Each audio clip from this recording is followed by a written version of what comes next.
si une frappe de drone à des milliers de kilomètres pouvait augmenter votre facture d'électricité demain matin? Ça paraît fou, mais c'est exactement ce qui se passe dans notre monde interconnecté.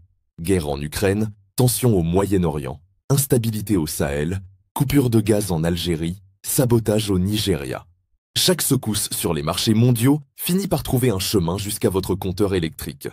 Bienvenue sur Geopulse AZ. Notre objectif, comprendre les grands mouvements du monde et surtout leurs effets concrets sur votre quotidien. Et l'énergie, c'est le sujet parfait. On ne parle pas seulement de pétrole, de gaz ou d'électricité.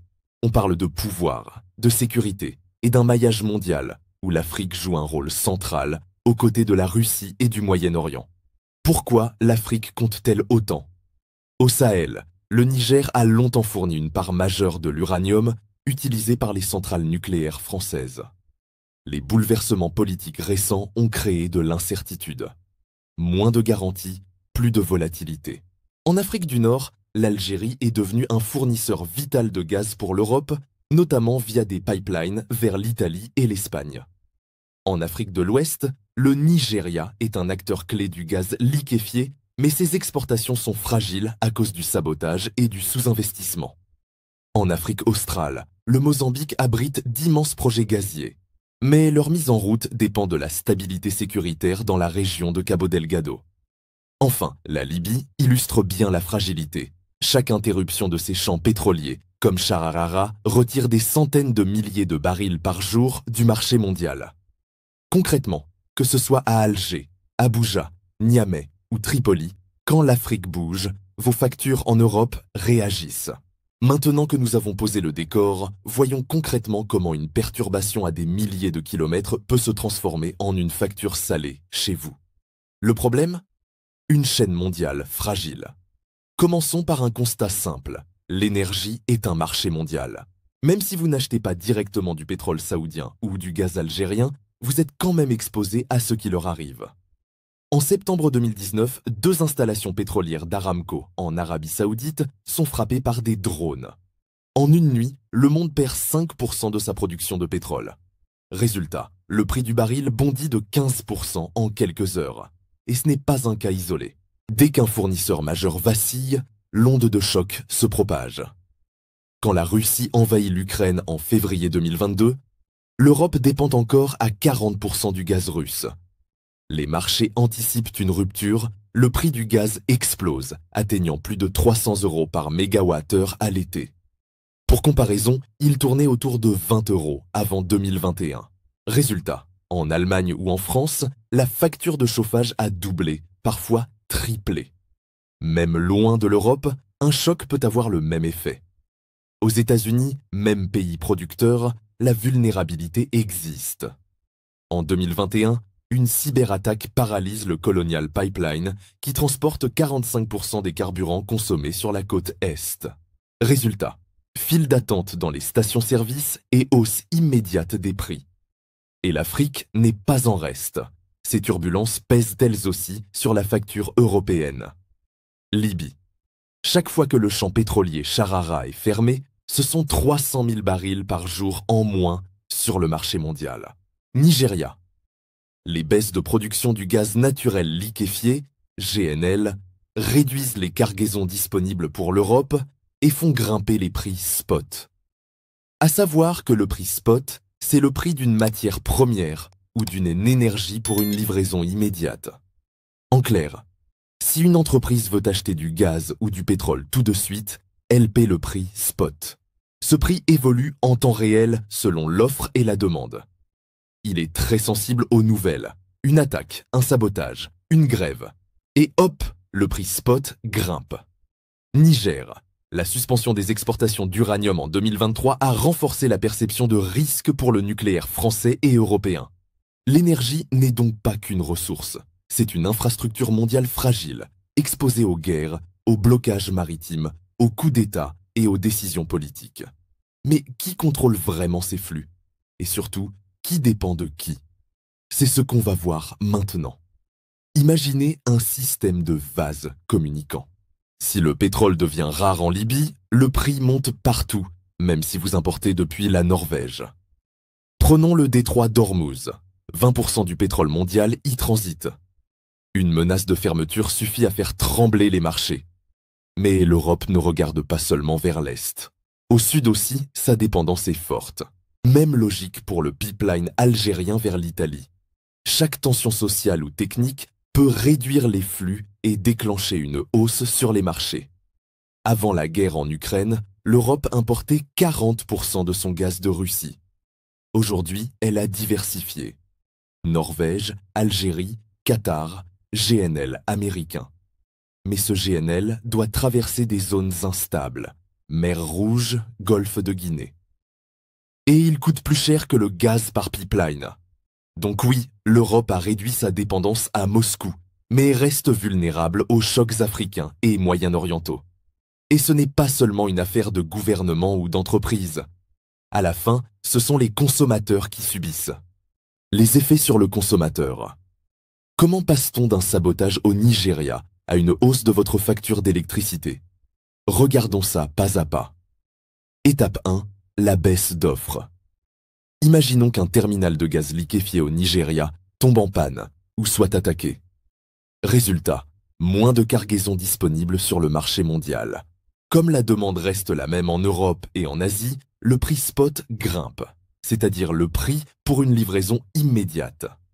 C'est comme si tout à coup, la moitié des taxis disparaissaient dans une ville. Ceux qui restent deviennent beaucoup plus chers. Étape 2. Les importateurs européens doivent payer plus cher. Les entreprises énergétiques qui achètent du gaz ou du pétrole doivent s'approvisionner au prix du marché. Si le prix spot double, elles payent 2 fois plus cher. Et comme elles doivent ensuite revendre cette énergie aux fournisseurs d'électricité ou de chauffage, la hausse continue de remonter la chaîne. Exemple, si le boulanger paie 2 fois plus cher sa farine, il ne peut pas garder le prix de la baguette au même niveau. Étape 3. Les États amortissent avec des aides et des boucliers tarifaires. C'est là que beaucoup de gens se demandent, c'est quoi ce bouclier tarifaire?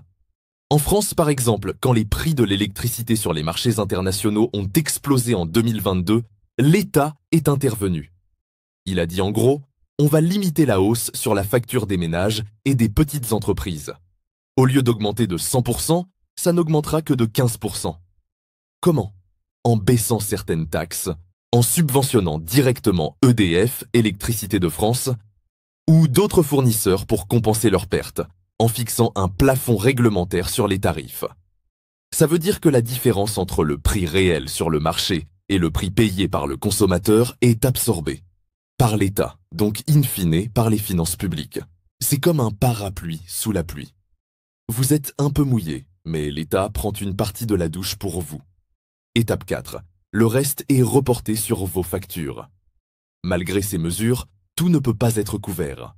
Donc une partie de la hausse finit toujours par apparaître sur votre facture. Entre 2021 et 2023, en France, la facture moyenne d'électricité a augmenté d'environ 25%. Ça veut dire que si votre facture mensuelle était de 100 € en 2021, elle est montée à 125 € en 2023.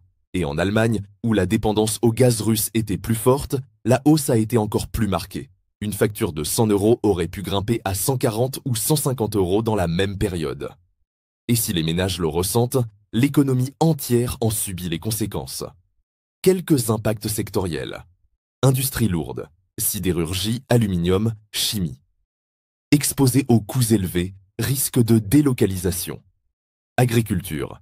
Les engrais, produits à partir de gaz, deviennent plus chers. Transport maritime, chaque déviation de route, mer Rouge bloquée, augmente les coûts. Ménages et PME, petites et moyennes entreprises. Plus vulnérables aux hausses brutales. Maintenant que l'on comprend les vulnérabilités, voyons à quoi pourraient ressembler les prochaines années. Alors, que peut-il se passer dans les prochaines années? On peut imaginer 3 scénarios. Premier scénario. Scénario central. La volatilité persiste, mais sans flambée incontrôlable. Gaz stabilisé à 40-60 € par mégawattheure. L'Europe sécurise ses contrats avec l'Algérie, la Norvège, le Qatar. Le Mozambique redémarre lentement ses projets GNL, gaz naturel liquéfié. Le Niger reste une source incertaine pour l'uranium. On vit avec une incertitude permanente, mais pas de crise aiguë. Mais si les tensions s'accumulent, le scénario peut vite basculer vers le pire. Deuxième scénario. Scénario défavorable. Choc simultané. Escalade au Moyen-Orient et instabilité en Afrique. Exemple. Blocage du détroit d'Ormuz.